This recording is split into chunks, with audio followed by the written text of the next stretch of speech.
About 5 years ago, Ian and I were doing property development, and I noticed that Ian was not happy, and it was very painful to see Ian going through so much pain.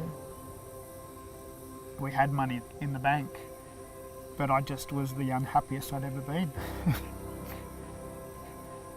We started to work towards really ultimately was going to make me happy.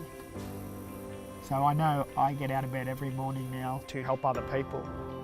So Hi-Res started from the place of actually looking into Australia, looking at a huge affordability issue when people want to get into housing.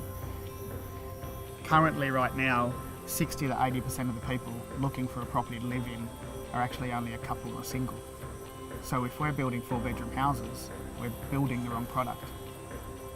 What we do in Hi-Res is bring back community-focused, smaller spaces that allow different ages, different demographics to live closely and actually share some time together. When I was young, my Auntie Carmel next door would get me up in the morning, get me dressed, get me fed and get me off to school. And it wasn't until the age of 11 that I realised that my Auntie Carmel, the white chick next door, was not really my auntie. The street that I grew up had community, and it had the benefit of community.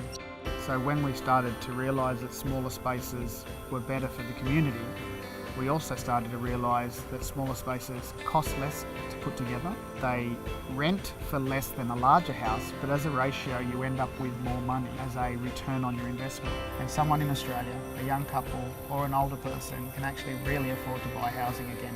This is not a new idea. There's many places around the world that are using this system and creating these communities, so it's nothing new.